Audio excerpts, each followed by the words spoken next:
Good evening and welcome to Entity Voices Paranormal Evidence. We're doing a special episode tonight because we have an amazing guest joining us tonight. Tonight we have Andrea Perron with us, the survivor of Conjuring House. Welcome, Andrea. Hi, Andrea. Hi. It's so great to be with you. I just looked down at my phone. It just dinged, and I shouldn't have heard it. I thought I turned off all my settings and all my stuff. So give me just 2 seconds to turn down ringtone and notifications. So okay, sorry, not the way I did it. No worries. These things, they'll take over your freaking life if you let them. Yes. There's some real truth to that, though. I mean, Sheree and I, between our two phones, and we're working or whatever, and then all of a sudden you just hear ding, ding, ding, ding, ding, ding, ding, and I'm like, what is that? Yeah. I took out Messenger. I took out WhatsApp. If it was in there, I took it out. Because, my phone, as soon as I got my new phone, all it did was ding like all day long. I felt like I lived next to a railroad track and the thing. There's enough noise in life. You know what I mean? Yeah. Enough noise. So I know, and I'm just going to switch over so I can see comments from our viewers because I know they'll have questions as well. But, I know you've written multiple books on the subject, and I've heard you on many, many different live podcasts, talk shows. So, I mean, I know the ins and outs of what you grew up with as a child growing up in that house. But what was, this house? Yeah. The one behind me. Frank Grace took that photograph, and it's one of my absolute favorites, and I'm using it as my header on my new refurbished website, which we're in the process of rebuilding my whole website, because my website is like old and stale as 10-year-old bread, and it it just really needs some TLC. And so I've been working a little bit at a time, adding this, adding that. And then after we relaunch House of Darkness, houseoflight.com, then I'm finally making the leap onto, I'm starting AndreaPerron.com, which we've had saved and parked in a little parking spot in the web somewhere for years. And I'm finally going to do that because my friend George called me the other day, George Lopez, who's my co-author on In a Flicker, which, if you're into anything time travel or Jack the Ripper, is the book for you if you've got the stomach for it, because it's just gruesome. People still to this day say, I cannot believe that you wrote the trilogy, House of Darkness, House of Light, and then your next book was In a Flicker. There's like, they couldn't be more juxtaposed. And the very worst of it comes directly from the annals of British history of the time, from 1888 East End London, and coroner reports and stuff. We didn't make any of this stuff up. This is what happened and how it happened. And, the only reason that I got involved with the project was because, well, first of all, because I love George, but he's just brilliant. It's his idea. The whole thing was his idea. I claim no responsibility for any of the idea. But then I took his idea and molded it into this novel that is, part fiction, part nonfiction. And he called me the other day and he said, how did he put it? You're way more than a ghost story. You talk about so much more than that. And that's what people know you from. They know you from The Conjuring. They know you from, my web presence around the film and the books. But, a lot of people don't know that I've been a ufologist before. That was a term of art, or an invention of humanity. I've been studying the galactic family and interacting with them for most of my life.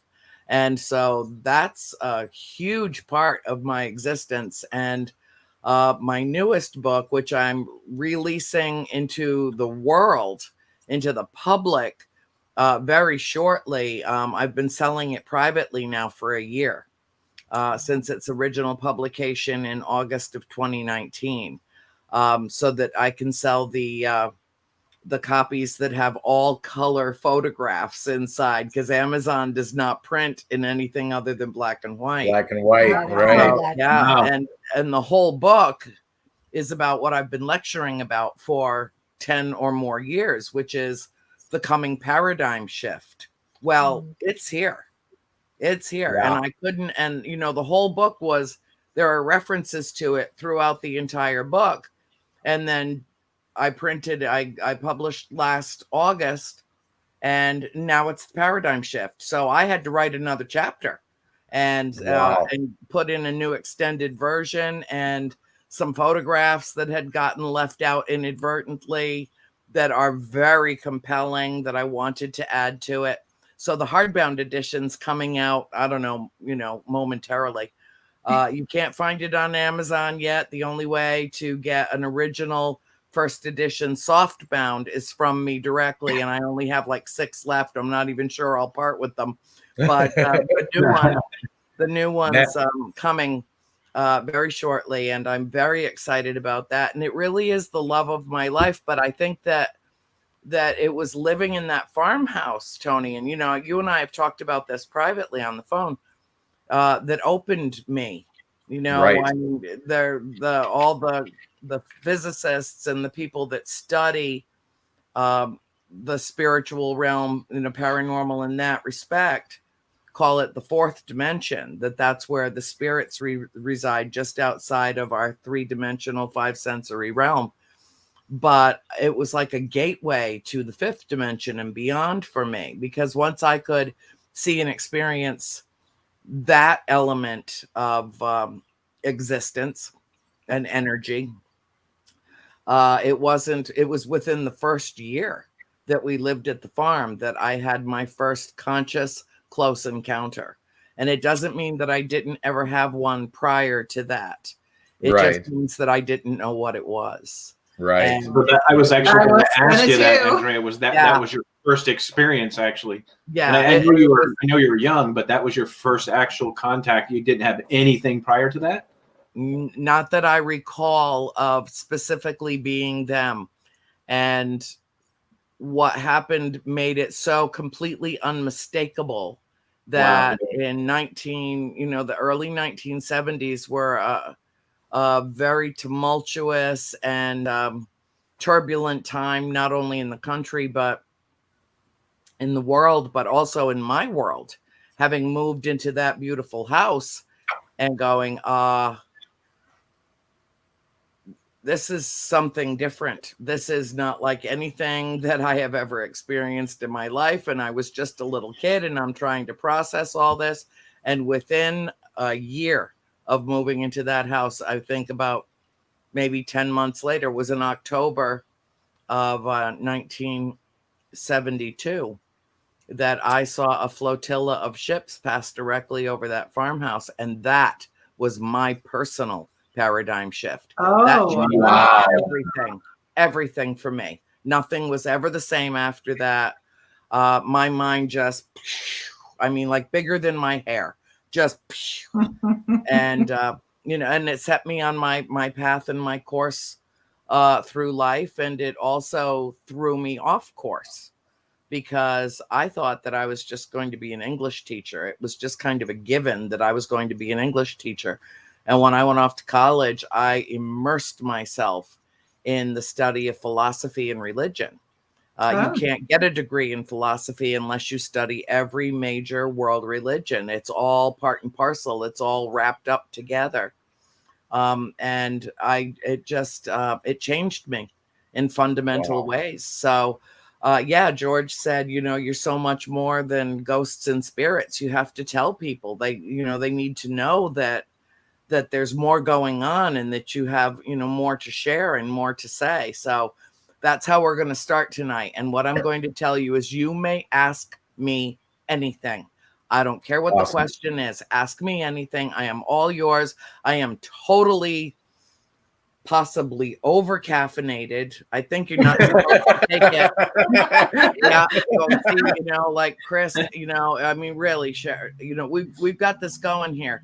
But, you know, nobody ever told me that I wasn't supposed to take it intravenously. And now I can't take it back. Oh, I didn't know you had a degree in philosophy. So do I, actually. And cool. I remember everyone saying to me, well, what are you going to do with that? You know, and they always make jokes. Well, cab driver, bartender. And I'm like, I'll find a use for it. Songwriter. Yeah. Yeah. Right. Yep. Wow. Too it cool. Prepares you for life, doesn't it, Tony? Well, you know, and it's funny that you say that, because, you know, when I look back on like what you were just explaining about how your first interaction happened at that house and how it actually developed both who you are and how your life developed from it. When I look back at that, you know, to me, you got to wonder if those things kind of weren't set to play out exactly when they did, how they played out, to exactly develop you into who you are today for a specific reason and purpose. And I think you're following that purpose, which to me is just absolutely amazing. Well, don't be too impressed, because for the first 48 years of my life, I wandered around like a headless chicken. Honest to God, all I did was look at this world and go, what is this? And why am I here? And I felt aimless and purposeless. And I owned several businesses. I was a member of the Theater Company of Rhode Island for 20 plus years, which I loved. I mean, you know, singing and dancing, and, you know, I play a boatload of musical instruments, and I was very artsy, you know, an artist, a singer, a songwriter, an actor, you know, I mean, that was my thing that I did. If it was in the theater, if it was in the arts, I was involved with it. But I was also an entrepreneur. I owned 2 businesses. I owned a restaurant. I owned a jewelry store for years and years. And all the time thinking, you know, what the hell? You know, I'm not really accomplishing a fraction of what I think I'm supposed to be here for. Like, not even a fraction. And you know what?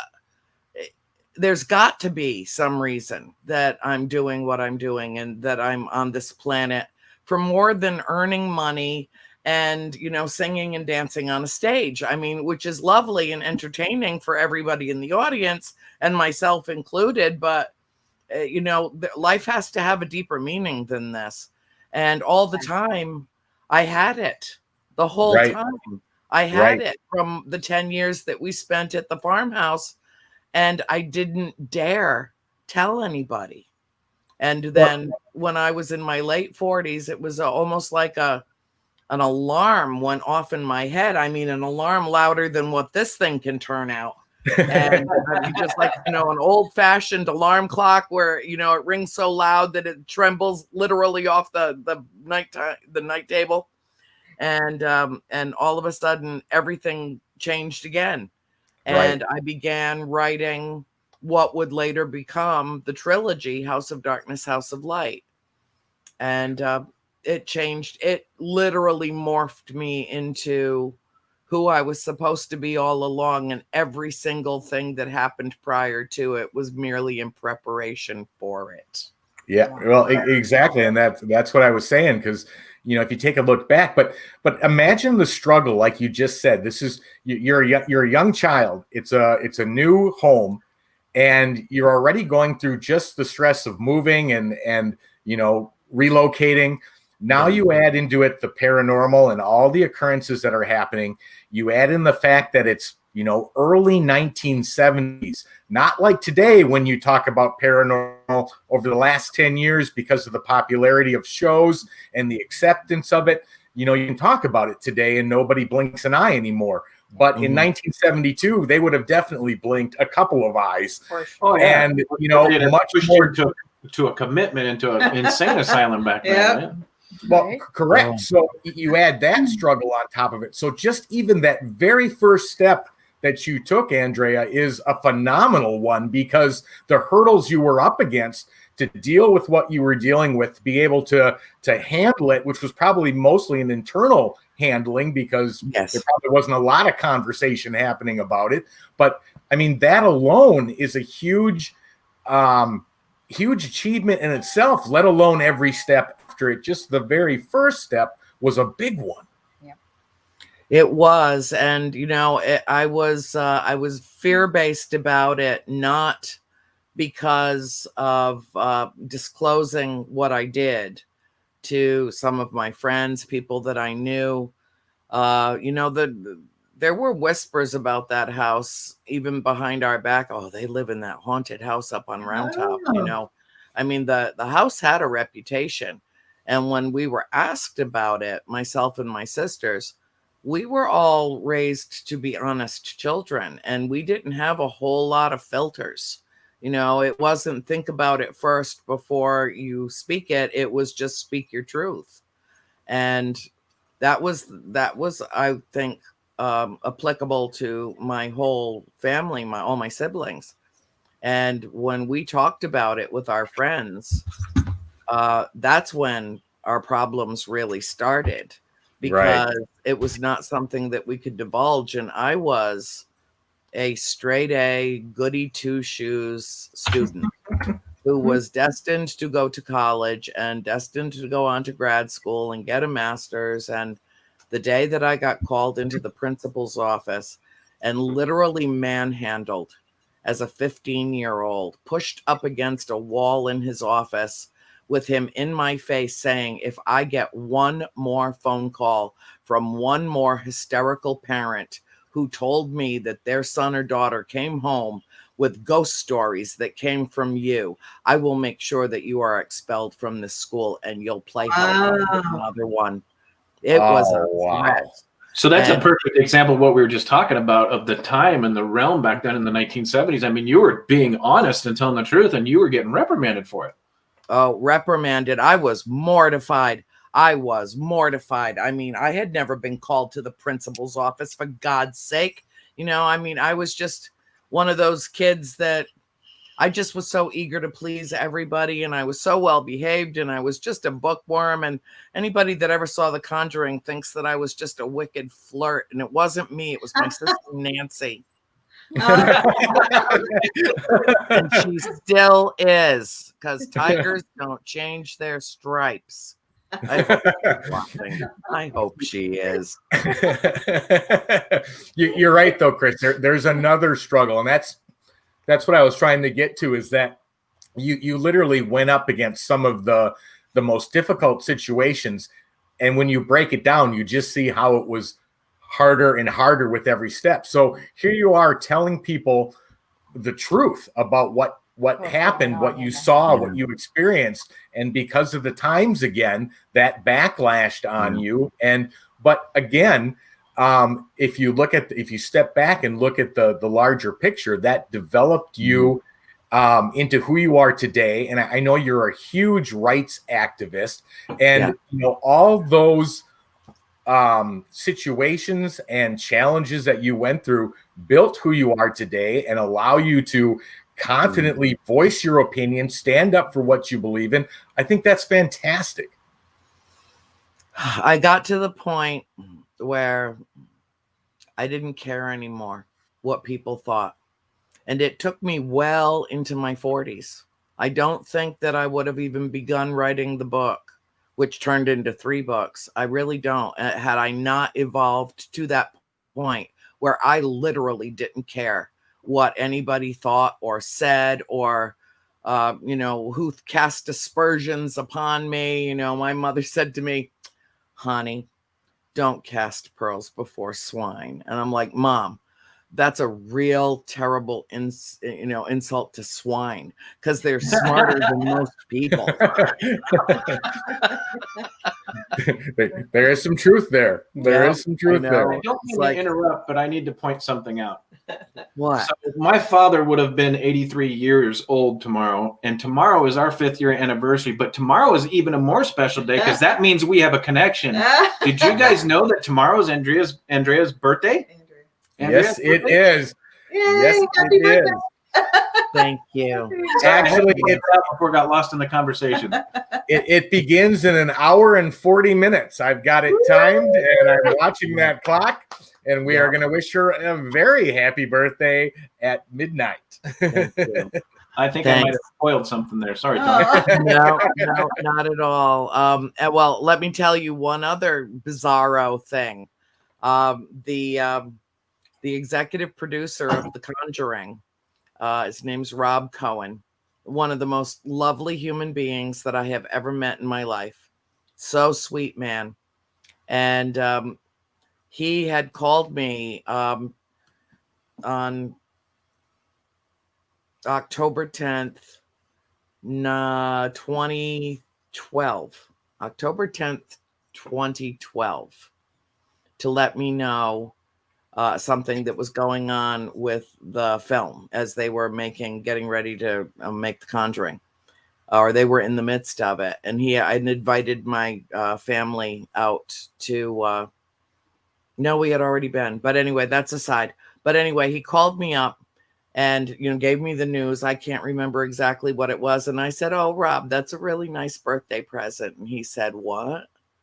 I said, "Well, yeah, it's my birthday today, and that's a really great present. Thanks." And he's like, "Andrea, it's my birthday today." And I said, "Oh, really? Okay. What are the chances the executive producer of The Conjuring and I were born on the same day?" And I said, "Yeah, I was born at 10:10 in the morning. So 10 is obviously my lucky number. I was born on 10:10 at 10:10. So we're going to go with 10. And he got really quiet. And he said, "We were born at precisely the same time." Wow. Coincidence. Yeah. That's more than coincidence. Right? Yeah. That's cosmic confluence going on. That is, and it was the first time that I got really comfortable with the notion of The Conjuring being made, and that, his incredible involvement in it, because I knew it was supposed to happen when that all converged, and it was that great cosmic, connect all the dots. I was like, this is supposed to happen exactly the way that it is. And a lot of people say, well, the movie, and people that have devoured the trilogy say, it bears no resemblance to your actual story. Your story is way more spiritual and way more intense, and it's not, that's a spooky movie, and then there's that, the books, and I just tell them, no, it was supposed to happen the way that it did. The Conjuring prepared the world for the truth. Anybody that's a serious investigator, or saw that film for more than a few chills and thrills and decided to Google our family name, the books come up immediately. And because of it, our story went out into the world in a way that it would not have otherwise. I truly believe that our story, and what I call it's a collective memoir, is really what it is. And all 7 members of my family, my sister was still alive. April was still alive. She contributed enormously. Every member of my family did. It wasn't just me. I wanted the perspective from everyone in the family, even if they were alternate perspectives on the same events. And I thought that was important to share with the world. And it made me realize that had it not been for The Conjuring, our true story would just be languishing in obscurity, like, a billion other books. And it's because of The Conjuring that our true story is so well known now. And I wouldn't have a 3-movie deal if it weren't for The Conjuring. I wouldn't. Yeah, I've seen those movies. Oh yeah, I think everyone in the world has seen those movies. But on that subject, I remember you saying that when you were working with Warner Brothers or Hollywood, whoever you were working with to put those together, that they rewrote that script like 7 times. And I remember hearing in an interview you saying that they were actually pulling out the scariest stuff that occurs because it was too scary even for them to handle. It scared them. And if it scared them, they figured it would run people right out of the theater. James Wan and everyone else associated with The Conjuring read my books, and my books blew their minds. And the screenwriters tried to incorporate elements of the true story with my permission. I never thought I would write screenplays and, make the true story into a series of films, which we're still working on.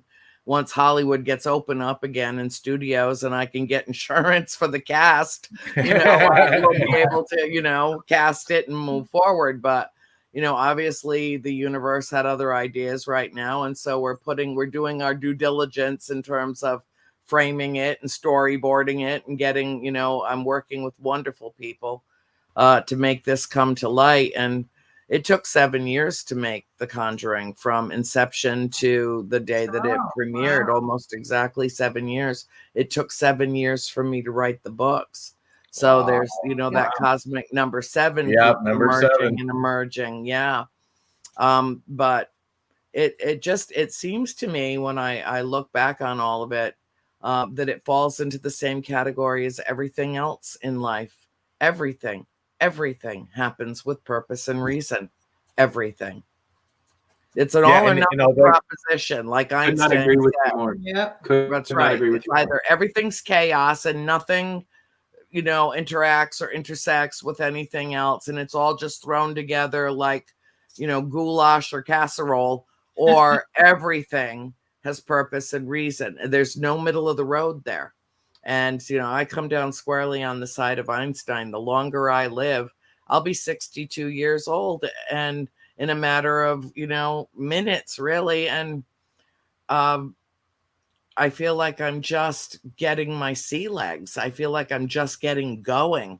And that might qualify me as a late bloomer, and that's fine. I don't care.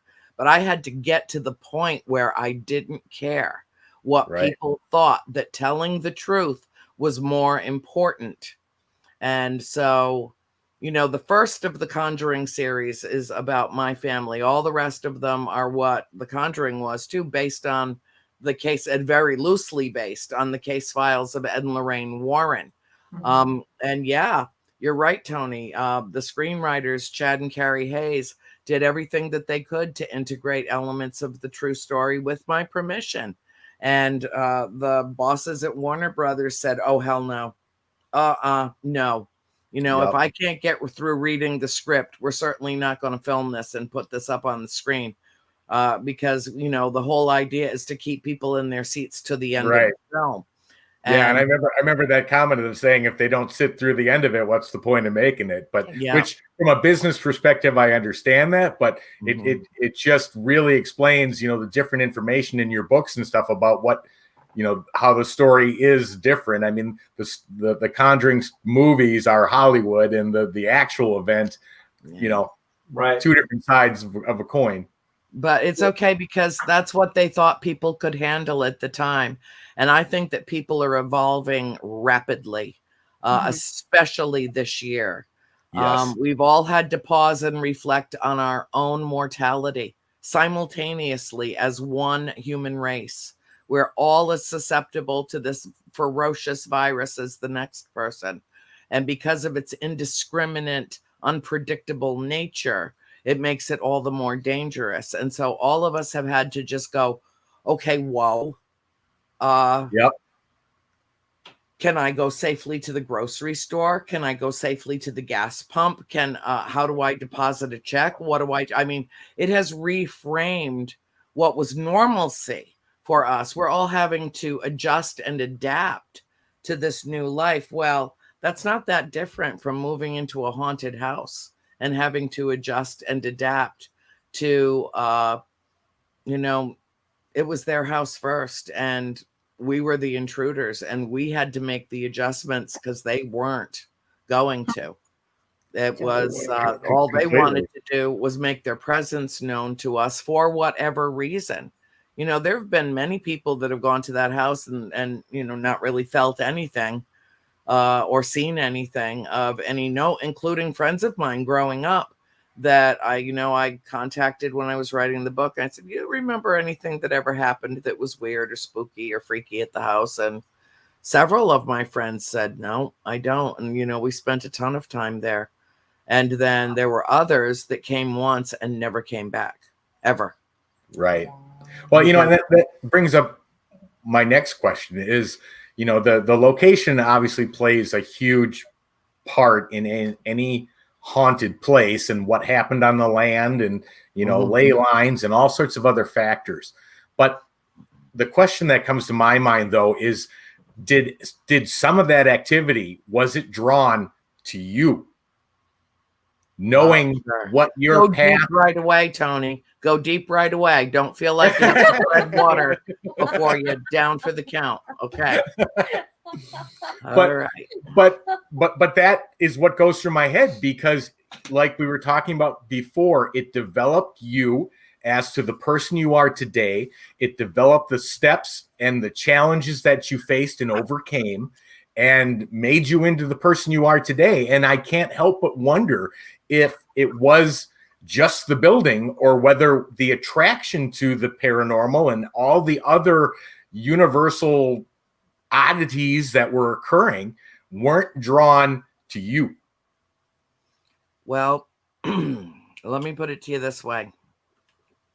The day we moved out of the house, I told my mother what I saw the night I was standing on the hearthstone it was my 18th birthday. It was the eve of my 18th birthday. So you do the math. I don't know. It's tonight. I don't know how many years ago, because I suck at math. But somebody can do the math. Somebody can do it. But how many X amount of years ago tonight? I had an experience on the hearthstone in the parlor of the fireplace. I'm sitting looking at the picture between the two of you and looking at my former bedroom window. And it's like I'm still there. I'm still there. And I told my mother what I saw that night. And she got a little choked up, which is rare for my mom. And she said, I always knew we bought this house for you. Oh, wow. And what I saw that night, I will never be able to explain. I would never even attempt to deny. But I had come home. By the way, the squeaky wheel does get the grease. And if you call home frequently enough and whine enough, your daddy will fly you home after you've only been gone 6 weeks off to college. And he picked me up at TF Green Airport, and we drove up to the farm, and I went upstairs to my room only to discover that my sister Cindy had completely taken over my room in my absence, because why waste a perfectly good bedroom? That's right. And I came downstairs, and my mom was laying out dinner on our dining room table, and I had eaten on the plane back when there was such a thing as eating a meal on the plane. And so I was cold. I was so cold. I couldn't get warm. And I was standing in front of the fireplace and looking through the huge opening into the dining room. And my father was sitting at the head of the table. My mother was sitting to his left. And my sisters had gathered. And Mom said, honey, come eat. And I said, oh, Mom, I'm so cold. Let me warm up first. And I backed up really close to the fire. And I had, in that short amount of time, in a mere 6 weeks, I had forgotten the difference between natural cold and supernatural cold. But what I was feeling was supernatural cold.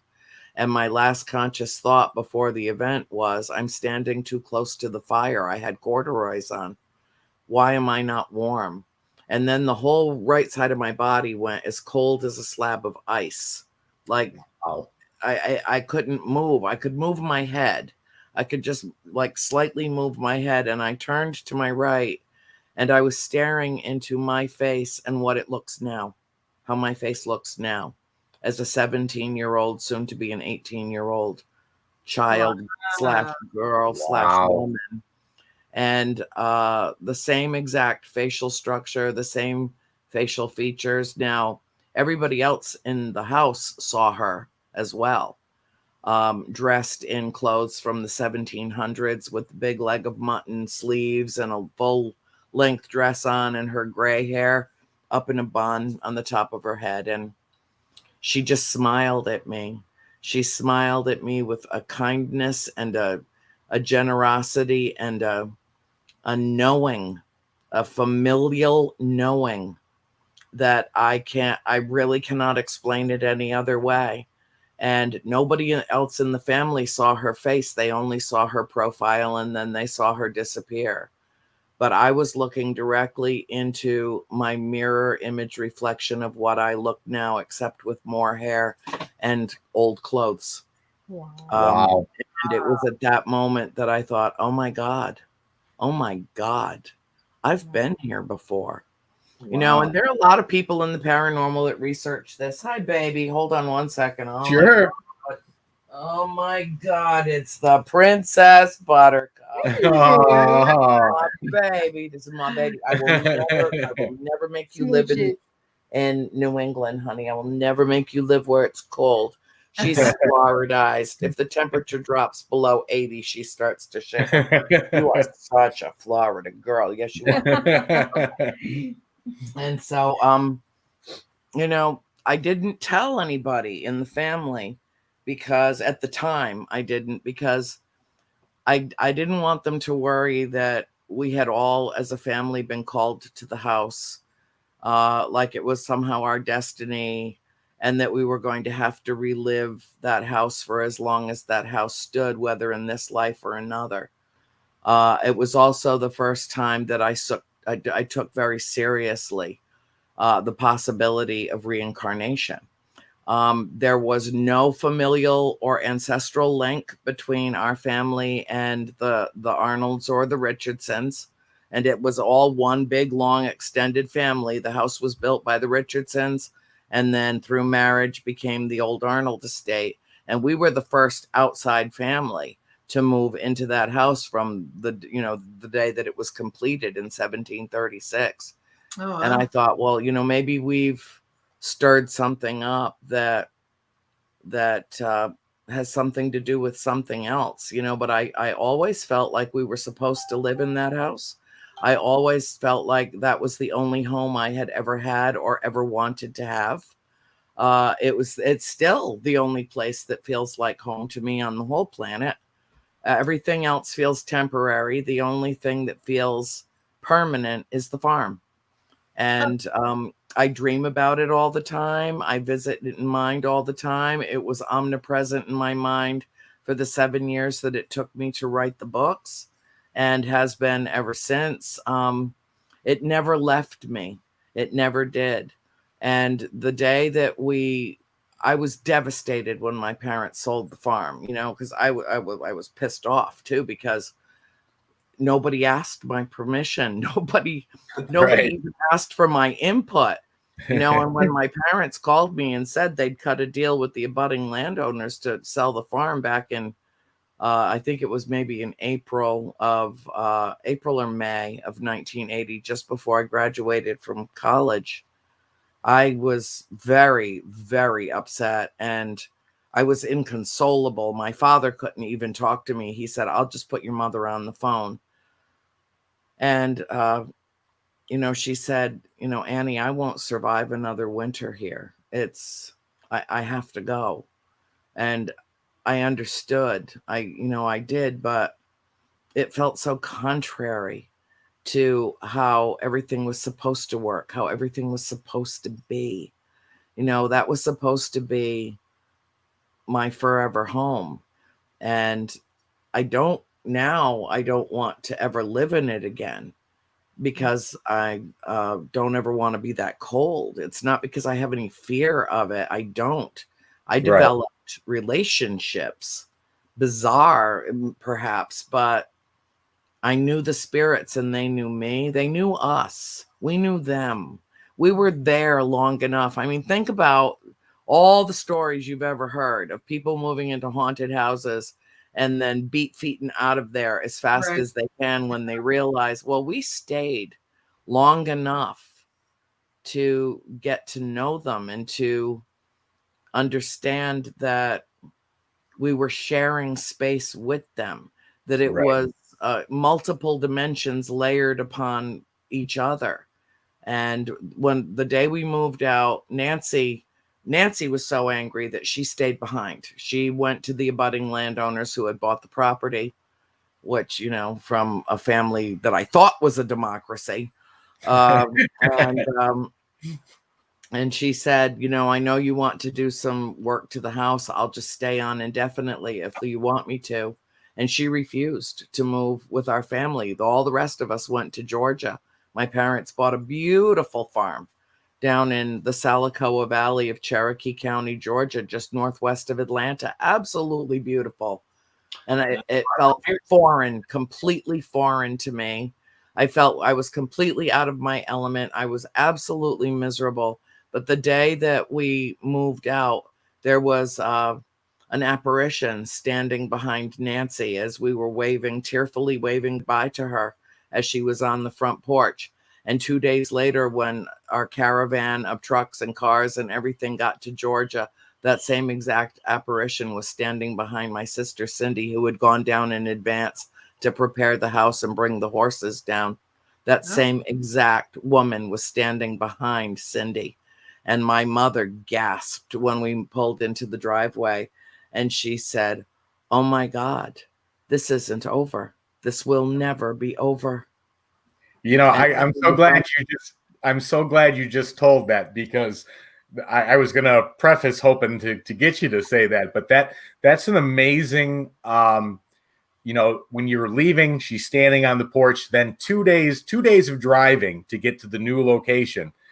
And then you show up and there she is standing on the property. And that relates right back to what I was saying about, you know, it was the full connection to the home, or, you know, which is what I was saying, or was it to you? Was it for your growth and development and explanation of things that are happening? And that was a perfect example of that. They were staying connected with the family they were connected with and learned to like and live with.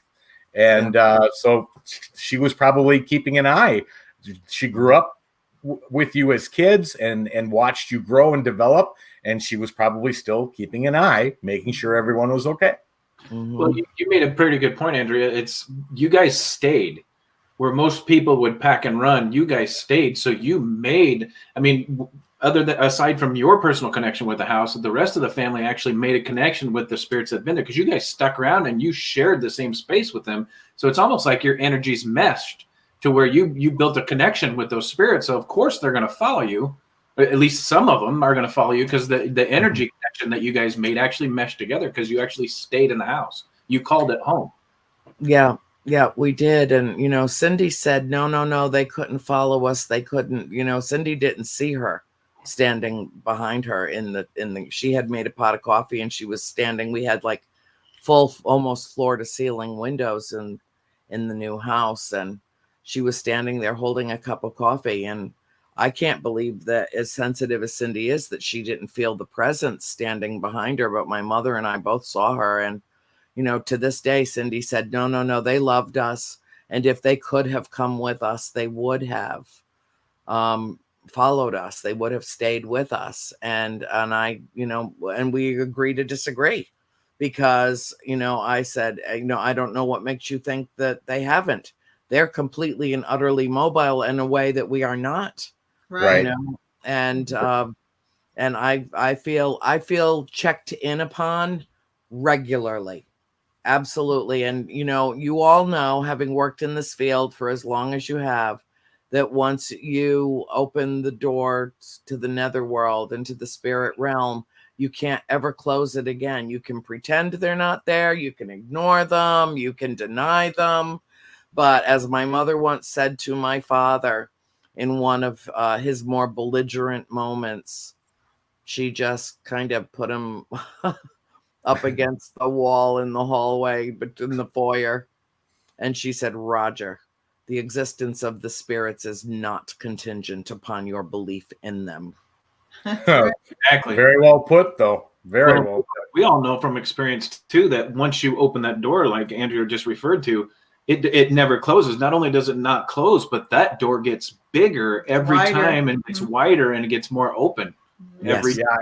And you're absolutely correct. And to her point about spirits not being restricted to location. We know that for a fact. I mean, we had a spirit from the haunted hospital that we interact with on a regular weekly basis. Cherie and I flew to the other side of the world. We were investigating a haunted location in Baguio City, Philippines, and we had his voice as an EVP on a recorder in the Philippines. And he said something about he would help us talk to the spirits there. And it was the exact same voice from the hospital. And I'm like, okay, we're on the other side of the planet. Yeah. I have a question, Andrea. Yes, Cherie. At the young age, when you were young, have you tried to communicate with the spirits living in your house at the Conjuring House, or? You mean when she was little? It was natural to me. Didn't feel it didn't feel like there was anything. I mean, other than the initial shock of, okay, we're not alone here. Okay, there is something beyond our mortal existence, which is, difficult enough to process as a 12-year-old, because that's how old I was when we moved in. It didn't take long at all for me personally to, number one, accept it. I absolutely accepted it. And, ghosts weren't on the radar for us. My mother and father bought that house as one of the last original colonial homes in America as a historical treasure. Nobody was thinking maybe the house is haunted or anything. Right. The only ghosts that we ever came in contact with was in church when the priest said, "And the Father and the Son and the Holy Ghost." I mean, or Halloween, with mom cutting circles in old sheets. I mean, that was, I was way more fascinated by vampires on Dark Shadows than I was ever interested in. Me too. I mean, oh my God, how fast I could get home from school not to miss an episode. It was reason enough to never get detention ever for any reason. Yeah, it was, I don't know exactly how to say it. I had my moments of fear, Cherie, I did. But it wasn't fear for myself. I never felt put upon. I never felt attacked. I never felt like there was anything that was going to hurt me there ever. And I knew that, and I can't even really explain. I knew that they knew that I was writing about them in my journals, if that makes any sense at all. Yep. I knew, it does. It does. That I was recording the incidents that were happening in the house that I would use 40 years, 30 years later to start writing the books. It all fell into place exactly and precisely the way that it was supposed to. And I never felt challenged or put upon, and I did have a few moments that were shocking or stunning. But my concern and my fear was predominantly for my mother and Cindy in particular, because the ugly and the even life-threatening incidents that happened in the house happened to them. Christine also had one life-threatening incident that she has yet to reconcile. I cannot even talk to her about it. I did the best that I could to extricate her memories of it, so that I could include them in the trilogy. And I had to wait till the last minute before I was ready to publish the third book, before I could get anything out of Christine. Christine is the one actually who seems the most normal of all of us and was the one that was most traumatized, and processed it in such a way that she just decided to pretend that everything was normal. And then that's the way she was going to get through life, is just block it and put blinders on. And, she doesn't even, she's so emotionally void herself of it that when the time came for me to include her personal stories in the trilogy, I called my sister. I was living in Georgia with my mother and Christine, and that's where I wrote the bulk of the 3 books. And Cindy lives just down the street, a couple of miles away. And I could not get Christine to divulge her personal feelings or her personal recollections. She was involved in a lot of the stories that are included in the trilogy, but almost as not a peripheral character, but things that happened to several of us or all of us at one time. Right. And so she was included. But, I had made a real point of, breaking it down into chapters and many subchapters so that everything of real significance that happened in the house, including one-on-one encounters, would be included. And Christine was not going to share them. She wasn't. And I was frustrated, and I called Cindy and I said, Cindy, I'm just going to have to send it to the publisher without Christine's personal recollections, her memories. She just will not. And she said, I'll be right over. And I mean, she was at the house in like 5 minutes. I don't warp factor 6. And for normal speed of travel, by the way. She walked right past me, right through the kitchen, right into Christine's bedroom, and closed the door. And I walked into the kitchen and was kind of sort of eavesdropping a little bit. And I heard something that was very disconcerting to me. I heard my sister Chris crying. And she was saying to Cindy, but why did she come to me? Why did she come to me? And that was the first time that I knew that the spirit that had the broken neck, the crooked neck, right, with her head hanging off the side of her shoulders, had approached Christine. Oh, and wow. none of us knew it. None of us knew it. And she had grabbed a hold in anger and frustration and trying to explain to Cindy that she did not want to talk about this. And Cindy said, you have to. The only way for this to be complete and whole is for you to include your stories as well.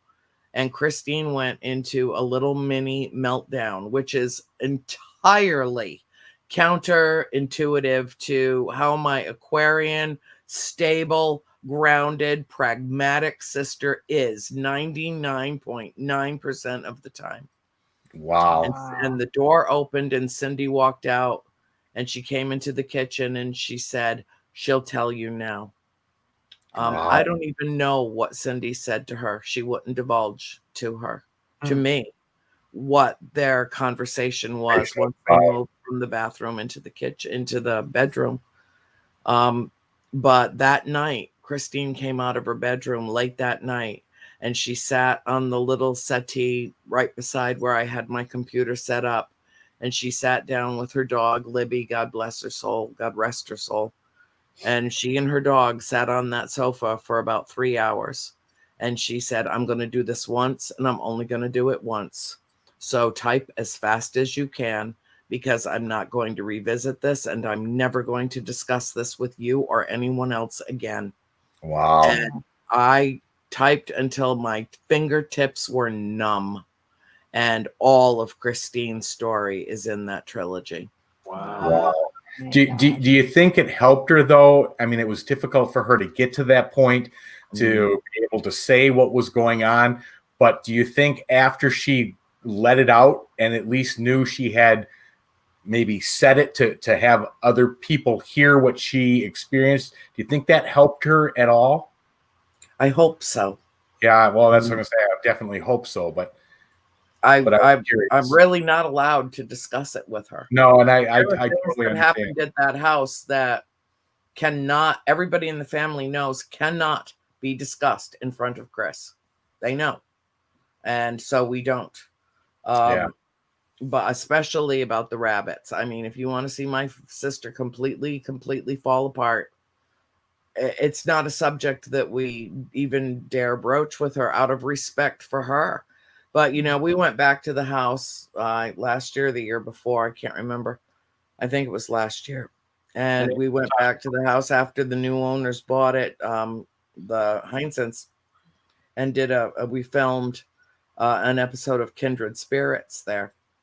And Cindy just Sobbed. about fell apart. I mean, it was very emotionally difficult for her. It was emotional for Nancy because Nancy and Cindy are attached at the hip. So if Nancy sees that Cindy's upset, it's upsetting to her. Dad and I walked in as though we had never left. And Christine walked in and she just looked around and she said, "This feels like nothing but a cold, dead shell of a house to me. I have no emotional attachment to this house at all." Oh, wow. I remember that portion of the episode. I saw that one. So Andrea, Rose has a question. Why do you think, so even though there's still activity in the house today, why do you think the activity is lessened so much from the experience that you guys had over that 10 years? Because it's not us. Right. That's what I was going to say too. Totally different. Yeah. You It's move different people. 5 prepubescent girls with, that much energy into a place that they have some kind of cosmic attachment to. And nobody'd ever be able to convince me otherwise. We had a cosmic attachment to that house. It didn't need to be ancestral. It didn't need to be, somehow genetically attached to that house. It's something else that is that attachment. And I don't know what that something else is. And I might never know in this lifetime or even the next. I don't know. But it's there and it's real. And, a lot of times when Jen and Corey are having, allowing vetted groups to go through and do investigations, I very often know some of the people that are in that group. And, they'll call me and say, "Would it be okay if we call you while we're at the farmhouse on such and such a night, and we won't be able to call before like 10 or 11. And I'm like, "Fine, that's fine." No problem with it. And inevitably, when I get that phone call and I'm talking to the group and I'm talking to them the same way I'm talking with you, just over the phone, the house reacts. All their gizmos and gadgets start going off like crazy, and they're not even being touched. They're not, they've already been placed, and it's not because somebody's holding it and their own energy is setting it off or anything. They've already placed their things, and right. Doors start closing, lights start coming on and off, shadow figures start passing behind them in rooms, and I can start to hear the cameras clicking and film rolling, and they're like, oh my God, at the sound of your voice, this house just activated. Wow. And so, and it's not like I have some magical, mystical power over the house, nor do I think that it has a magical, mystical power over me. It is more of a kinship. And I think that my voice gets recognized over a cell phone, on speaker. Yeah. Oh, yeah. And they think that I'm there for a few seconds, and they're like, "Oh, she's here, she's back." Some phone kids, if you want to see me, you're going to have to come to me, because I'm not getting on a plane till 2021. We'll record your voice when we go to. When we go see Corey and Jennifer, we'll right. We'll have her send us a tape of her voice so we can play it while we're there. You can just call me. Yeah, there you go. I can do that too. You got me on speed dial, dude. I do. So, Andrea, do you think that's a really interesting concept, though, because we get into this discussion all the time with other paranormal investigators, and when we start talking about equipment, and the end result of any of those conversations are that the most important piece of equipment that you're using during any investigation is you. And that just, again, facilitates what you were just explaining about how when your voice is heard by the house and by the atmosphere and everything that surrounds it, how the equipment activated. And it is that connection that is the true connection to any experience. Mm-hmm. So that was a great example of showing that again about how that works. It's the connection is to spirit and to the universe that they live in. Yeah. So which is the universe that we live in. Right. They're all connected. Absolutely. Yeah. Everything is energy. That's all there is. There's energy, and how we transform it, how we transmute it, how we interact with it. Everything is one thing.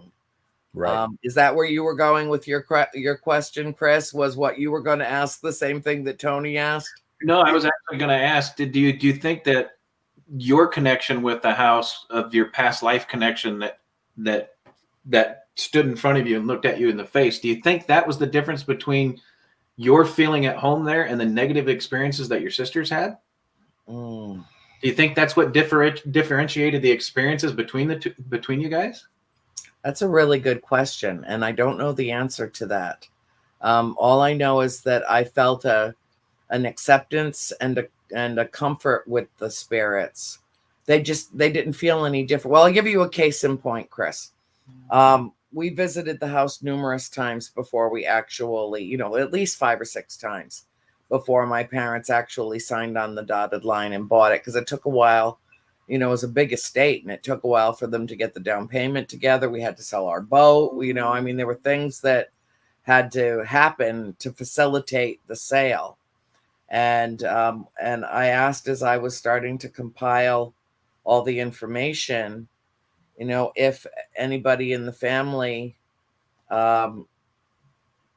remembered seeing or hearing or feeling anything spooky or weird during our visits to the farm. And everybody said the same thing. No, it was the day we moved in. It was like they waited in the wings until we actually owned it. Signing. To say, oh, and here's your, welcome wagon, And the day we moved in, I saw the first full body apparition. I think it was me. In fact, I know it was me, but I didn't think it was an apparition. He appeared absolutely solid to me, flesh and blood, absolutely solid to me. And as I walked past him, I said, "Good morning, sir." And then when he didn't respond to me, I just kept going with my box into the kitchen to where my mother and my baby sister April were. And I remembered just asking my mother who was the guy with Mr. Kenyon. And she said, "There's nobody with him. His son's on the way. He's not here yet." And so I'm sure I just assumed it was a neighbor who had stopped by. Mom was unaware, somebody to say goodbye or whatever. But I remember distinctly thinking, oh my God, does everybody out here dress like that? Because he was dressed in, like, clothing that was obviously handmade, that looked worn and kind of as haggard as his face. He looked right through me like I was the ghost that he couldn't see. And then my sister Christine came in and she said, "Who's the guy with Mr. Kenyon in the dining room?" And my mom's like, "There's nobody that I know of that's here. His son's on the way." And then Cindy came in and she, comes strolling into the kitchen and says, "Mom, there's a guy that's dressed really weird with Mr. Kenyon in the parlor or in the dining room." And then Nancy came in and leaned over to her and said, "Did you see that man with Mr. Kenyon?" "I did, but he just disappeared." And that was our initial contact. Wow. And it was within minutes of moving, the unmoving day, which I don't believe in coincidence, but coincidentally was January 11th, 1971. We bought the house in December. Mom refused to move over the holidays, so we didn't move in until January 11th. And Mr. Kenyon hadn't even moved out yet. So, we're kind of cutting it close. That's George Lopez's birthday, January 11th. Wow. We moved in on the day that George turned 8 years old. Wow. I know. Wow. I mean, I know there's only 365 days in a year, but folks, I'm sorry. Sometimes this just is just too weird for words. Yeah. Yeah, when you start connecting dots like that, and if more people would do that and really look at some of the what they call coincidences, just there's too many connections to call it a coincidence, and you go, okay, there's something at work here, no doubt about it. Yeah, I've always said that coincidence is our excuse for what the universe throws right in our face as here it is. This is universal consciousness, and you think it's an accident, and there's nothing accidental about it. It's all deliberate. It all fits together as one big, elaborate, multi-dimensional puzzle, and you just don't see it yet. It's the word that we have literally conjured up to explain away the otherwise inexplicable events of life. Right. No, you're spot on with that. And I think this is just my own personal theory, but I think some of that secrecy behind it is what keeps us focused on life when we're in the human body and on existence here on the planet, because through the last 10, 11 years of doing paranormal investigation and building spirit boxes and speaking with spirits, we know there's a spot where they literally stop communicating. They will back away, or they'll flat out tell us we're not answering that or can't answer that. And so we found that there's a wall that literally goes up on certain subjects, certain information that they won't answer. They stop speaking. And I think some of that is to protect the understanding of this life here and now and keep focused on it, so it doesn't affect what future lives or any other information of what's supposed to be learned here and now. And because we run into that over and over and over. Many times. Yeah. Right? Yep. They will. George and I did a spirit box session a number of years ago. And he's really a master of the thing. I mean, he uses just a shack hack that he's tweaked, for its broadband, got the frequency up higher. And we did it at his house down here in Florida. And Bathsheba came right through, and I've been her great defender. I mean, I don't think you should accuse anybody of committing murder unless you've got some hardcore evidence. Right. There's no proof anywhere that she was a practicing witch that murdered a baby for a pact with the devil to keep her eternal youth and beauty. Those were, rumors and innuendos, and vicious ones at that. But I can't absolve her because I wasn't there to my knowledge or recollection. But I certainly can defend her. Absolutely. Because and she wasn't particularly the nicest woman in life, according to one man that I knew who knew her. He was in his 90s when we met. She had died in 1885 when he was 10 years old, and they were neighbors. And he was the town historian, or at least fancied himself that, described himself as that, Mr. McEachern, and he became friends with my mom, and he's the one that told my mother about Bathsheba. But Bathsheba never lived in the house. She lived at the Sherman farm, which was about a mile away, with her husband Judson Sherman, and she was accused of taking the life of an infant. And he said, she was brutal to her farmhands, and she was, not the nicest woman. But I just always felt like, it wasn't what it was. It wasn't what we were told.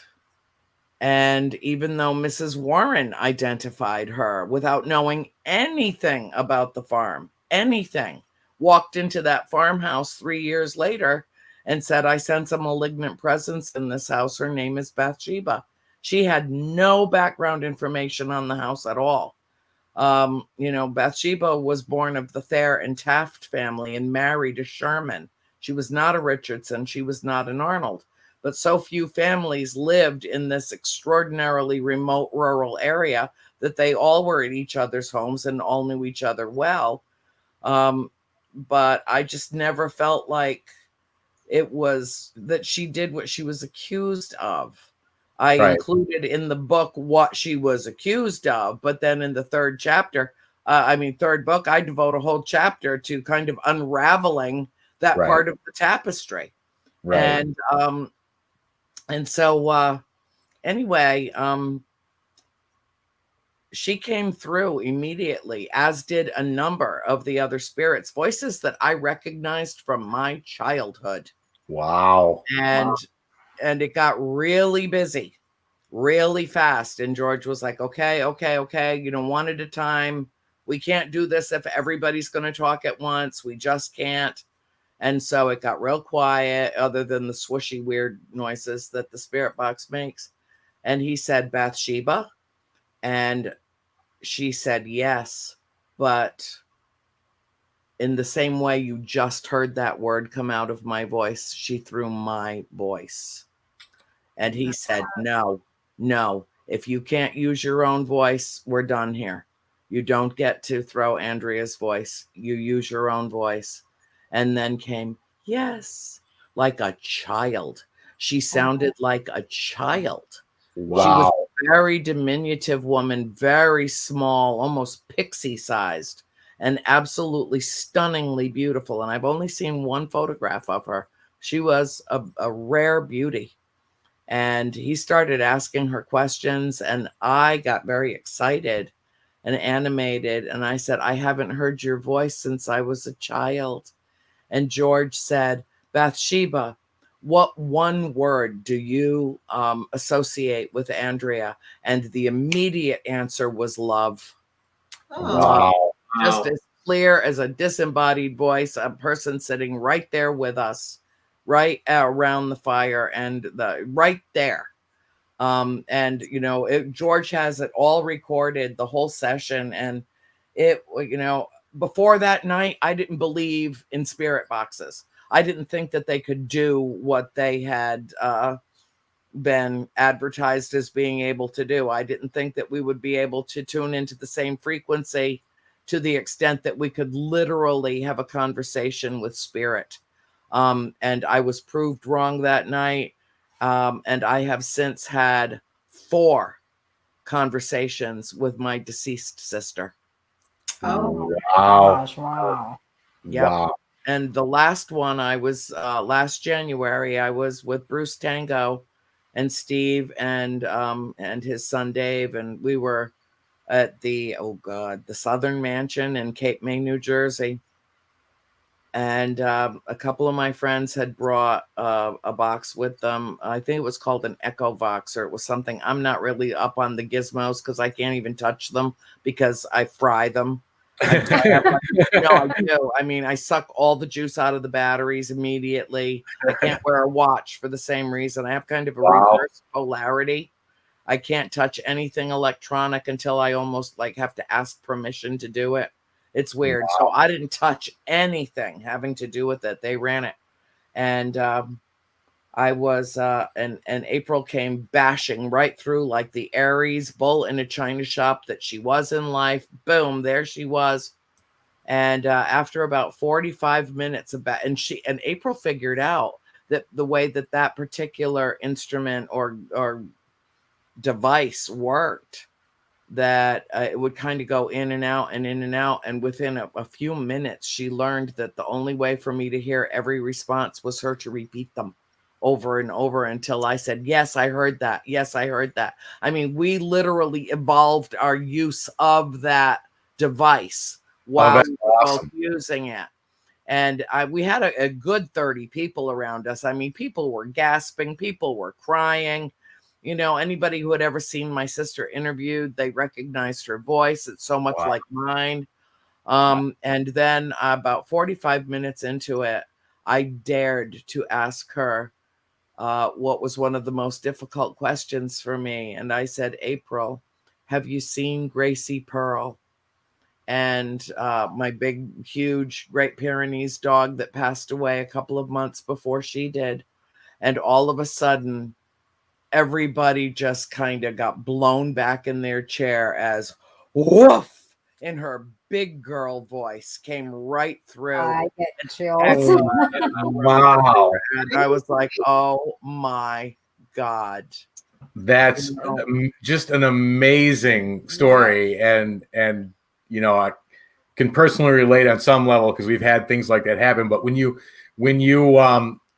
make that connection, and when you have it and when you don't, you're just picking up stray waves and stuff. But when you make that connection, it is an unbelievable experience, and the communication, it works really well when it's connected. But to hear Bathsheba say love. I mean, that had to make, I mean, the emotional impact of that to be able to know how thankful she was for the fact that you stuck up for it and there was no proof for what she was. I mean, that's got to feel wonderful. Well, I mean, I think she got, in my opinion, she got a bad rap in life and she got an equally bad rap in death. And, that woman suffered in this life. She lost 3 of her 4 children before the age of 4. They're all buried beside her. That was at a time, she lived at a time where they didn't even name their children before they were 1 year old because chances are that the baby wouldn't survive. Right. I mean, when you go walking through the cemeteries of New England, you are bound to trip over these tiny little headstones that don't have anything written on them at all. And that's how high the mortality rate was for newborns. And if they made it to 1 year old, then chances were they would at least have a decent chance of surviving. But that was at a time when the flu or even the common cold could kill take you out. Right. There was just nothing to treat anything. You just either got over it or you didn't. Right. That's Right. just sad. Yeah. Definitely. It's one thing we got to be thankful for is the way medicine has evolved and vaccinations and other things, although probably not a good subject to get into during the whole COVID thing. But So to get back on track, Andrea, how old was Bathsheba when she passed away? It's one of the questions that popped up. She was born in 1812 and she died in, I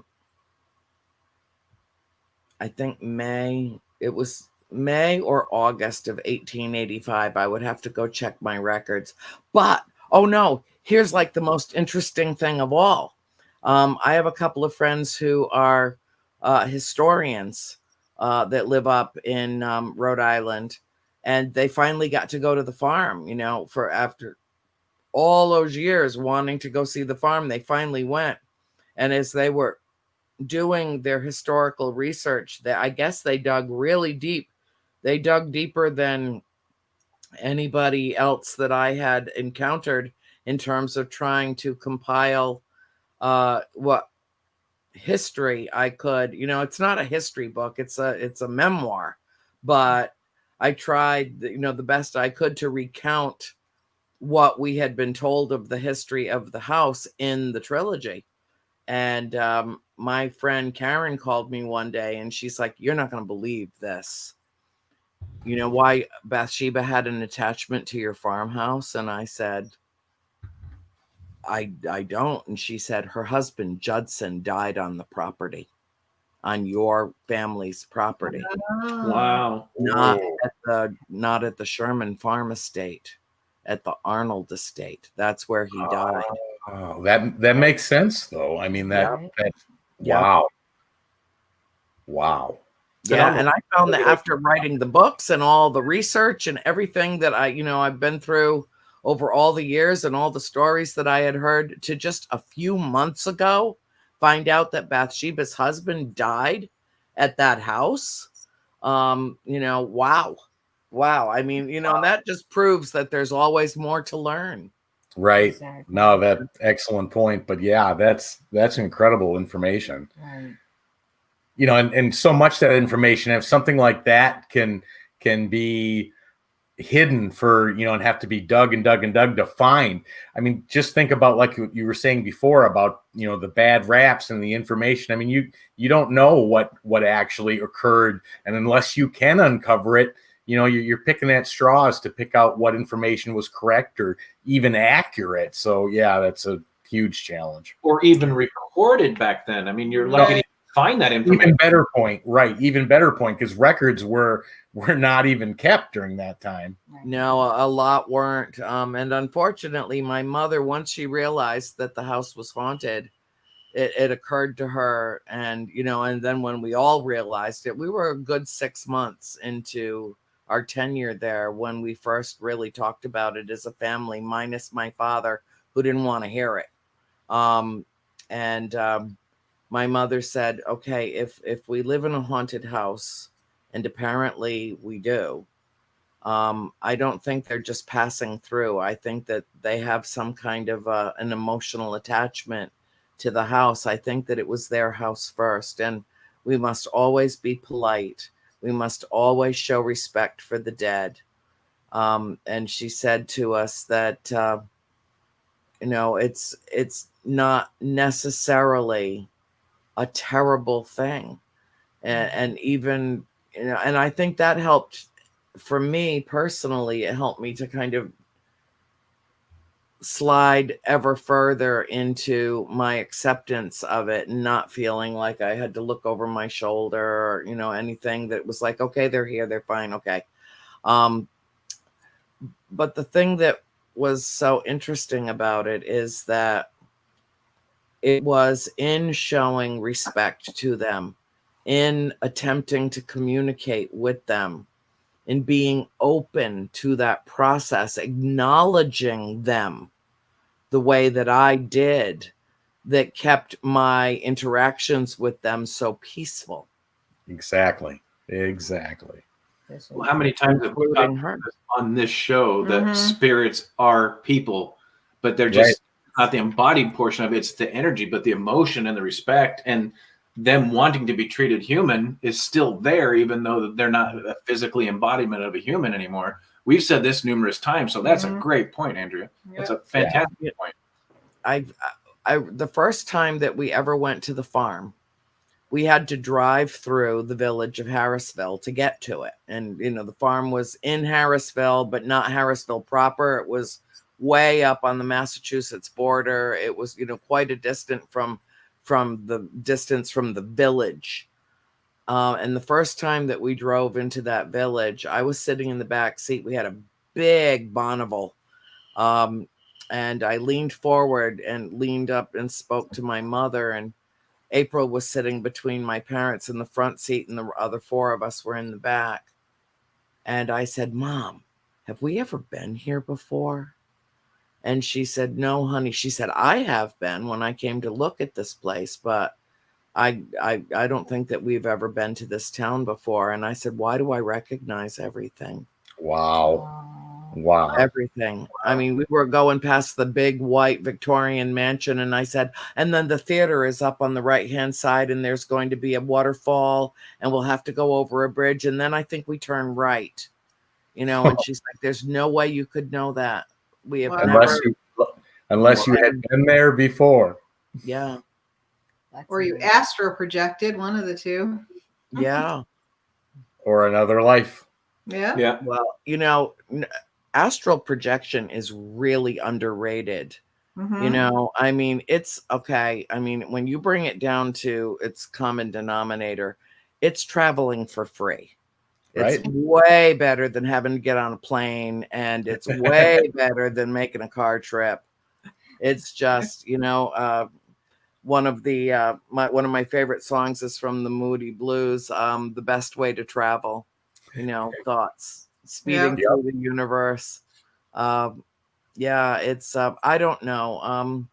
My friends all tell me that I am the queen of high strangeness, queen of the alternate universe, a wonderful weirdo. And really what it comes down to is that I'm in this world, but I'm not of this world. And I think the reason why I got along so well with them was because I am one of them. Right.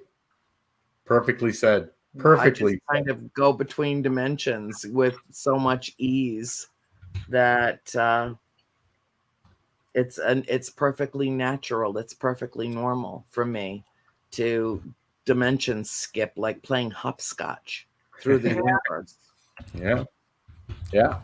And that was the fascinating thing about the house too, because when these manifestations occurred, you didn't know if it was 1976 or 1854 or 1782. I mean, you just didn't know what age you were in. my mother's, everybody always wants to know about the most horrific thing, the most horrible thing that ever happened in the house, which was the seance that was kind of turned into a exorcism thing, possession exorcism thing that didn't actually happen in The Conjuring. But it was a seance that went so badly wrong that it almost claimed my mother's life. Wow. I always tell people about it. Anybody that's heard my myriad interviews, I very often talk about that incident. But to me, the most compelling incident of all that ever happened at that farm was the night about 3 months after that incident, when my mother was wasting away and living on coffee and cigarettes and not a well woman. And I had kind of taken over being the surrogate parent, and I was only 15. But I had made a big beef stew that night for dinner for the girls in our old pressure cooker, and I'd give anything to know what happened to that pressure cooker. It was the best heavy stainless steel gorgeous pressure cooker on the planet. Nobody can find it. But I had made beef stew, helped with the homework, got them bathed and jammies and off to bed, and I was sitting on the sofa doing my own homework, and it was quite late at night. It's probably about 10:30, and Mom came out of her bedroom and she stood in front of the fireplace. It was October. It was cold, and I had built a fire. And she said, what did you make the girls for dinner? And I said, beef stew. And she's like, oh, are there leftovers? I said, Mom, of course. And she said, could you make a short pot of coffee and warm me up a bowl of stew? And I was delighted because she looked like a waif. She was just wasting away. And I was so worried about her. And so I was thrilled to just close my books and hop up and go all the way through the house to the other end of the house into the pantry to warm up. Microwaves hadn't even been invented yet. So I had to warm up stew out of the pot and make a Farberware perked pot of coffee for her. And in the interim, while I was gone, having walked through a house that had been shut down for the night, all the lights were off except for the one night light. And I'm way on the other side of the house in the kitchen. Mom turns around and throws a log on the fire, and she hears laughter behind her. And she turns around to look at what had been a moment before a completely dark dining room. And there's an entire family having beef stew for dinner. And the woman, the mistress of the house, was cooking it over an open flame of a fireplace that had been closed more than 100 years, sealed shut when we moved there. And she had a couple of kids running around, and there were two men sitting on the bench, one bench on one side of a hand-hewn table that was not our own. It was a solid oak hand-hewn table with two hand-hewn benches. And it didn't even remotely resemble our furniture. And there were oil lamps and there were candles, and she reached into the fireplace and she used her wrought iron thing to carry the stew to the table and to tell the children to take their place. And the men were talking, and it had to have been in the 1700s because Mom said they had pewter steins in front of them. Wow. And pewter was outlawed in the 1800s because of the lead content. Right. And so if they were still eating off of and drinking out of pewter, it had to be in the 1700s. Wow. And one of the men looked into the parlor and he saw my mother standing on the hearthstone, and his eyes got wide and he smiled and he nudged the man beside him and pointed her out, and she was the ghost. And my mother said that was her moment of epiphany. That was when she understood that while she was looking back through history, they were looking forward. Right. And that was that rare moment when everything intersected and they were in two dimensions simultaneously and recognized each other. And all of a sudden, she's like, boom, it makes sense. Now it makes sense. Now I get it. Incredible. I just figured out where your pressure cooker went. She got tired of carrying that damn heavy pot off that over that open pot. Well, I got a bone to pick with her on the other side then, because I'll tell you what, I loved that thing. She reached in. She's like, they won't miss this. Pulled it back to How much 17. bigger that breakfast cooker was than that big heavy pot. And she's like, oh, this is mine. The restaurant she opened, she had lines around every. Gotta try her beef stew too. There you go. Yeah. I mean, you don't even know if it was the beef stew that triggered it. I mean, really, you don't even know what triggered that. Right. You know, and you know, why did that happen when it did? And when I walked back in the room, of course, the room was completely dark. I mean, my mother just stood there like, you know, agape. And I walked back in, and by that time she had crossed her arms and she was just smiling, broadly smiling, standing on the hearthstone, backed up against the fire. And I mean, she glowed. She glowed. It was the first time I had seen my mother smile or show any joy or happiness, and God knows how long. Right. And that was her turnaround. That's when she started eating well. She was gaining weight. She was starting to come back to herself, because all and back to us. And it was like all the weight of the world, like all the stress, all the pressure, all that was unknown to her about our circumstances, it clicked. She suddenly understood. And so she was able to make peace with it. And, you know, we lived there for another 15. I was 21 when we moved. We lived there another 6 years after that. Wow. Wow. Yeah. It's kind of weird because so I'm sensitive, and there's times where I pick up messages that are clear, and then there's other times where I get bits and pieces. And it's almost like, I mean, you guys had been in that house. I mean, you felt it before you even pulled in. You could point the directions to your mother. So you were connected. I think that your family is a lot more sensitive than some of them admit, and especially your mother. And maybe that was the point. They had been, up until that point, they'd been trying to communicate, and maybe their message finally got through. And that's why she turned at that point. Maybe that message finally clicked, and she put all those messages together, and it finally came into one message that they were communicating, that we're just here. We're not here to hurt you. I know. And you know what? I think that we were all supposed to go live there for 10 years. And then 30 years later, tell our story when the world was ready to hear it. Yeah. And that I was supposed to be the one to write it. And that's why I studied what I did and prepared myself the way that I did, and became so well versed in you know, metaphysics and you know, everything that was transcendentalist. I was, you know, really into that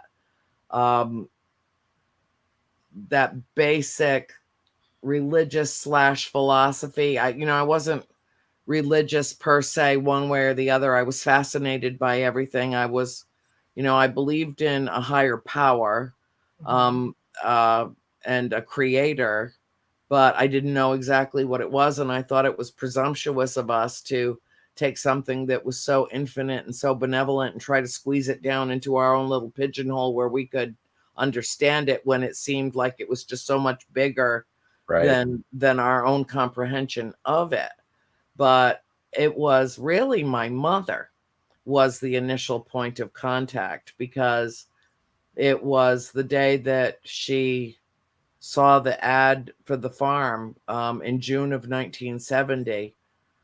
We'd had some bad things happen in our neighborhood, and my mother kept saying, Roger, I just, you know, I don't want to live here. I want to raise my girls in the country. I want a place in the country. I want to get my girls out of here. And he's like, you know, Carolyn, forget it. I mean, we don't even have any equity in this house yet. And so she took me to a flute lesson up at Mount St. Charles Academy in Woonsocket. And she picked up a newspaper while I was in there. And a very tragic thing had happened not long before I had to go to that flute lesson. And I'll get right back to that. But it was that day that she had bought the paper, and the priest who was giving me lessons dismissed me because I was not prepared for my lesson. And he refused to charge. And he just said, you know, you're not ready today. So you go home and you practice, and And then when you're ready, you can come back. And I was, still very tearful, very sullen, very angry, very deeply, deeply disturbed by what had happened. Well, 3 years prior to that, before the farm was ever on the radar, my father came home with a precious little puppy. And she was an African Basenji, the most beautiful dog other than Gracie Pearl and, of course, Peanut Buttercup. Really the most beautiful dog I had ever seen. And I fell madly, madly in love with this dog. And 3 years prior to when my mother found the farm. So I was maybe 8, and April was still 3, so it was well before the farm even existed in anybody's consciousness. And my mother took the puppy from my father, and she lifted her up as though she was a little baby, a la the Lion King. And she said, "Oh, this is a very special dog. She deserves an equally special name."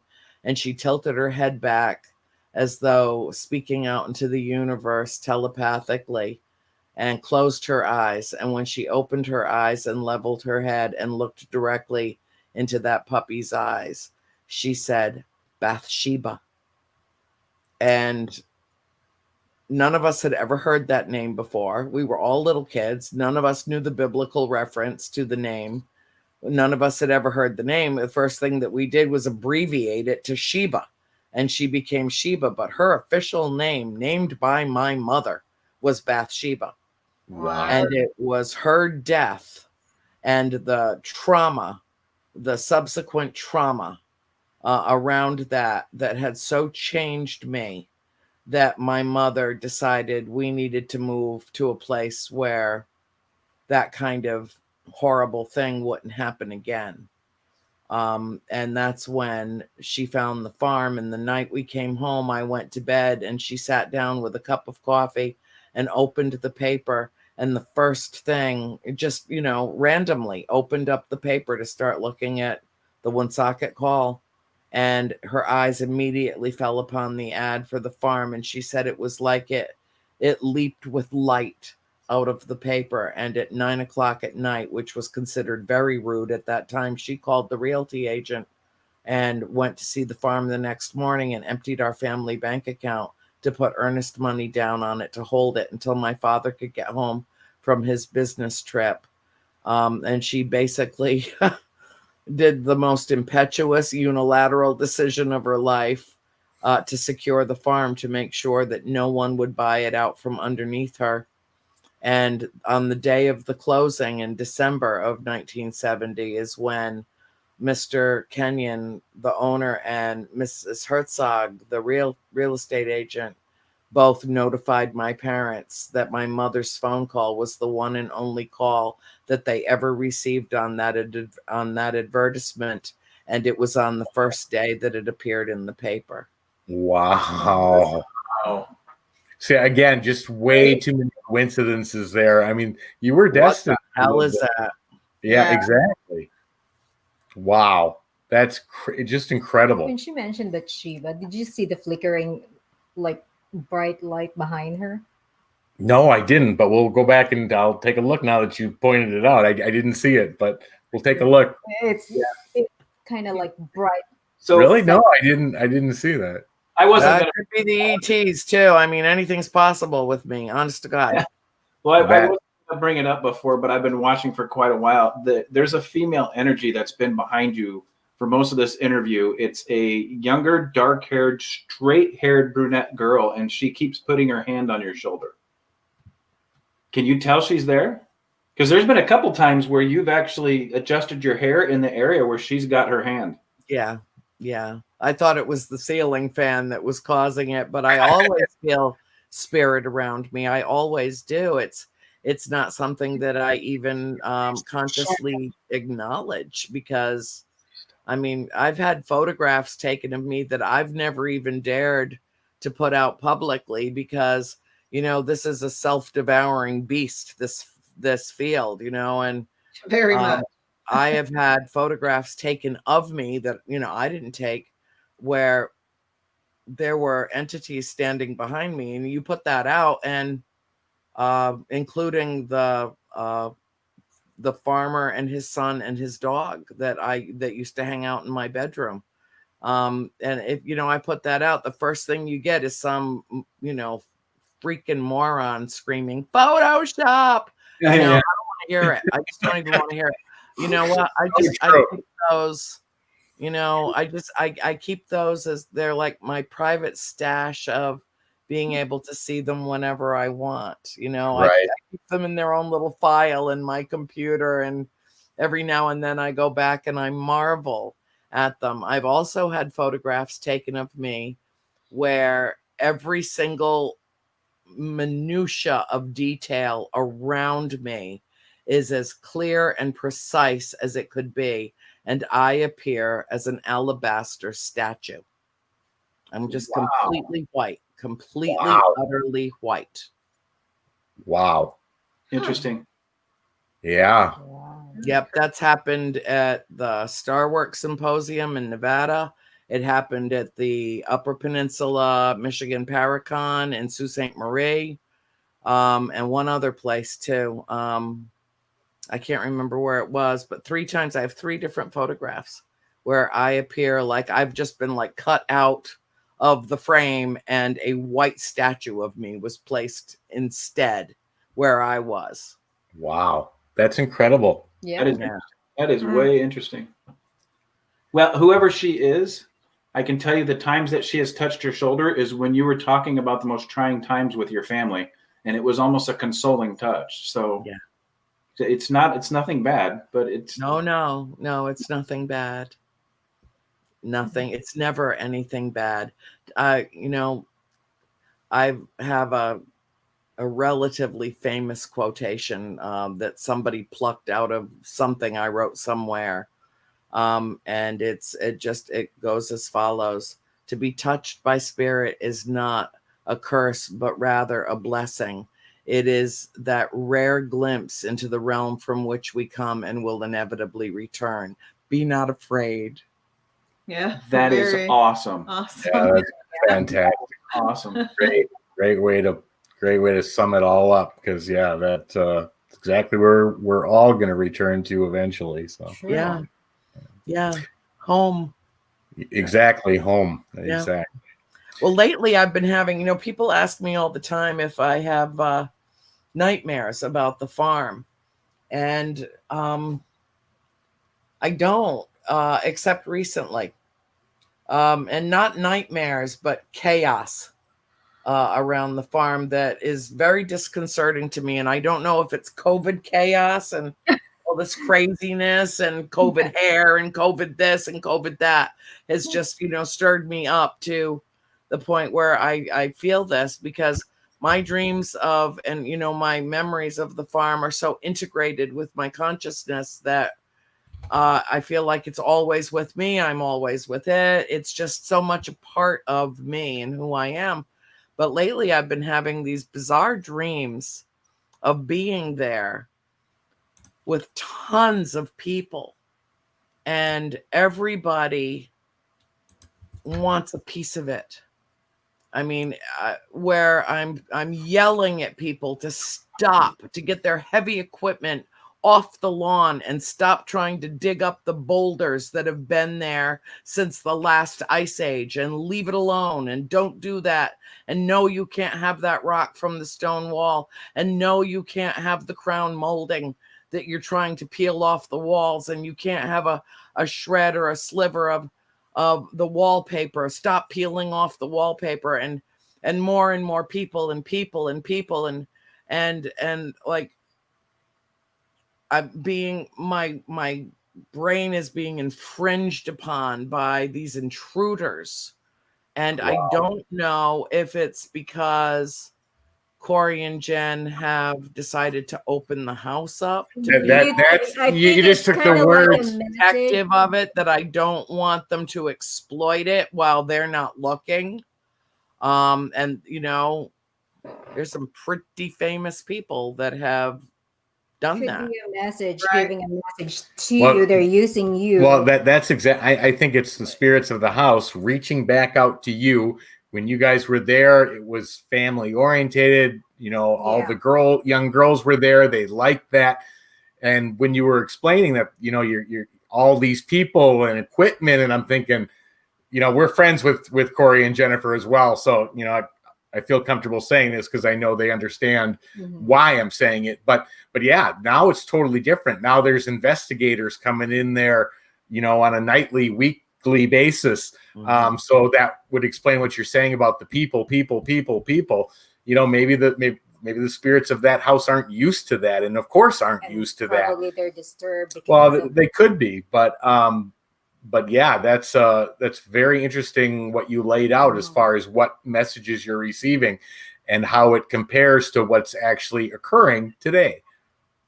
People that are going through that house, groups that I know, individuals that I know, they can call me up and I can tell them exactly what room they're in. I can tell them what space they're in. I can tell them if you're walking through the middle bedroom, get your meter out. Your temperature is about to drop. It'll plummet. There's somebody right there. And Wow. inevitably it happens. And it's not, I don't think it's because I'm projecting it. It's because in some realms, in some way, I'm there with them. I can feel it. I can see who's there. It's like the night that Amy and Adam and Chip were there. I kept, and my family went, Nancy and Cindy both said to me as we were leaving the house that night, they're all hiding in the boarding room. They're hiding in the boarding room. Huh. It's too many people. It's too overwhelming. There's too big of a crew. And then they did the same thing the night that they filmed, when they were filming Ghost Adventures there. As well. Too big of a crew, too many people, too much noise, too much confusion. We don't know you. That I kept hearing while we were at the house. We don't know you. We don't know you. You know, Chip was picking up stuff left and right and sideways, but Amy and Adam did not have what I would consider, nor do I think they considered, a very satisfying investigation. And it's because they were in the wrong place. Right. They were down in the cellar, and what was happening was in the boarding room. And that's where they seemed to cluster that night. Like, this is okay. We're going to go hang out over on this side of the house because everybody else is on the other side of the house. And eventually they're all going to go away. And we just want the house to quiet down. Yeah, So what's happening is there's interaction. And, you know, I have no qualms about discussing this because, you know, I've discussed it at length and depth with Corey and Jen. I've also told them, as a married couple, if the two of you ever have words, if there's consternation between you, take it outside this house. Do not argue in this house. No good will come of it. And I Right. told Zach Bagans, woe be unto you. Woe be unto anyone that provokes in this house. I am telling you, you must show respect to this house or you will pay the price. And they were perfectly well behaved the night that I was there, but I was only there one night. Right. And they were there longer. And there were some things and experiments and stuff that went on in that house, especially with Carl Johnson, that should not have happened. And I don't have any qualms about saying it. Carl knows I will speak my truth. I will. And I didn't like what I saw. And when they left that house, Zach was sick for weeks afterwards. All Yeah, of them I remember him talking sick about that. for Yeah. weeks. Yep. Yeah. I do recall. I remember those stories. Yeah. I recall that. You know, and Cindy had a very bad altercation the night that we were there with Amy and Adam. And she said, when we left, I will never step foot back on that property for the rest of my life. I will never go back to that house. She was done. That was it. It was over. So, you know, I think that Amy and Adam are both, and Chip too. I mean, they are the light. They're the freaking light, you know, and it's really hard to connect with something that might be in any way adversarial, or that is a spirit that might be agitated, when you yourself are nothing but light and love. You have to kind of come from a different perspective. True. Great point. Because and that's how, when I finished writing the trilogy, I finished writing what I thought was going to be one book in March of 2010. And the previous owner was still there. And I went to visit. I had been friends with her for years before she did a complete 180 and trashed my family. And that was the end of that when the movie came out. But I went there and they knew I had written their story and that I had represented them in a very loving, generous of spirit, so to speak, way. And I felt hugged by that house. I felt like I had been steeped in warm, drawn butter when I walked into that house in a way that I had never felt before. Usually when I go there, I feel a lot of swirling energy, like smoke rising and intermingling over a fire. Just a lot of mystical swirling energy. And that one time that I went, I felt so loved. It was like I had fulfilled my destiny. And I wasn't even done with the books yet. I had written a rough draft. Wow. But they knew that I had, and how much of my time and energy and affection went into that. And they showed me an appreciation that I never felt before, and I haven't felt since. Wow. Wow. Incredible. Just incredible. Not to switch subjects, but you're part of the upcoming Queen Mary thing with the Dark Zone, right?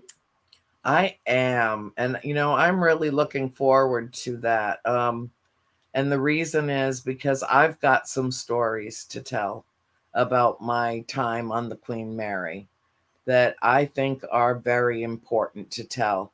I think that there are stories that will be life altering for anyone who hears them. Well, that sounds amazing. Yep. Yeah, can't wait. Yeah. And I only spent one weekend of my life on that ship. And the only reason I even stepped foot on it was because it's at dock. I do not go out on the open ocean. I don't. I don't know why, but I will never get on a cruise ship. Maybe it's because I saw the original Poseidon Adventure was I was a kid and I'm still traumatized. Shelley Winters swimming for her life. I'm sorry, but I got none of that going. That ain't happening. One rogue wave is all it takes. You know what I mean? Right. Now after, all the cruise ships became nothing but COVID petri dishes. I'm like, no, I'm just not doing it. And so, but I went. Amy and Adam invited me out for a Strange Escapes. And when I landed at the airport at LAX, is when I picked up my phone to call my dad and let him know I was there safe and sound. And there was a message from my sister Christine, sister of mine, call home now. And I thought my mother had died. And it was my sister April who had died. And I was staggered back and fell into a chair.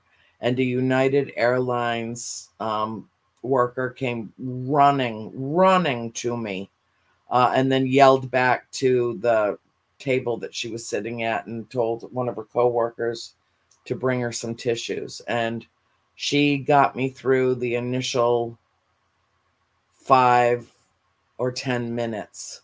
And then she took me to where I had to go to meet Chip and Greta and Rebecca, who were all traveling together. And those people took care of me. Chip was willing and repeatedly offered to buy me a return ticket instantly and put me back on the next plane heading east to get home to my family. And I distinctly remember saying to him, I'm with my family. And I spent the weekend on that ship knowing that my sister had died from a prescription drug overdose through no fault of her own, from a prescription that was not filled properly for a fentanyl patch. And that her surgeon, prior to her surgery that was scheduled that day, told her to put it on the night before to get her through the night so she could get a good night's sleep, and it stopped her heart. And when her daughter went to pick her up the next morning, she found her corpse. And I still have PTSD from that. But Chip and Greta and Rebecca cared for me, honest to God, as if they had birthed me themselves. John Tenney held me as though if he could possibly absorb the pain out of me and take it on himself, that he would. Jay Blemke came out and lectured with me that weekend out of the kindness of his heart. So many, Grant Wilson, so many people that just stepped up and nurtured me and got me through the most difficult days of my lifetime. Right. And I knew that the coroner would have my sister's body for a whole week. It's Georgia law when it's a drug overdose, regardless of accident, deliberate, whatever. If it's a drug overdose, you can guarantee they keep the body for a week. And so 3 days later, after I had my experiences on the Queen Mary, I flew home to Georgia and then to Florida. And then the next morning, my father and I drove up to Georgia for the funeral. But while I was out on that ship, I don't know if it was because I had been blown wide open, fractured, just literally blown apart with grief. But I had repeated experiences with my sister Really? on the ship. And I need to share those with people. I need to tell them what happened on the Queen Mary and what I saw on that ship. And Jay and Kathleen and everyone associated with this project have given me all the time that I need, willingly given me free reign to discuss everything that happened there. And all of it, virtually all of it, is written in my new book, A Wonder to Behold. But I haven't shared it publicly before. Wow. And so I'm so looking forward to doing it. That is going to be amazing. No doubt about it. No doubt about it. And what a treat and honor to have you be able to discuss that at the Queen Mary when the investigations are going on and all sorts of other things happening. But it's going to be an exciting event. No doubt about it. But that's amazing. I hope everybody joins us, and if you've never been to the ship, if you've never seen it, it is in its own right a wonder to behold. It truly is. But the thing that was most remarkable, aside from the fact that it was the first time that my sister made contact with me almost immediately after she had passed, was the contact, the extraterrestrial activity around the ship that weekend was blowing people's minds, including Amy Bruni, who went, whoa, no effing way, and ran back into shit while I was out doing what I do, which I sing to them, and I establish the connection. They don't come when I call them. They're already here. They make their presence known to myself and others who are with me.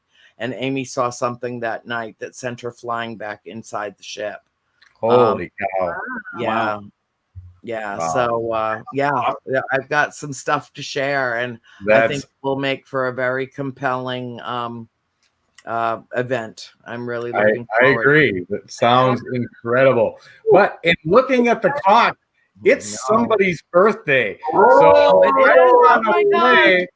I want to play this for our audience. Here's just a little tribute to you, Andrea, for what day and time it is. Come. Hey, kid, I hear it's your birthday. Happy birthday to you. Happy birthday. Happy birthday to you. Happy birthday. Happy birthday. Happy birthday. Happy birthday to you.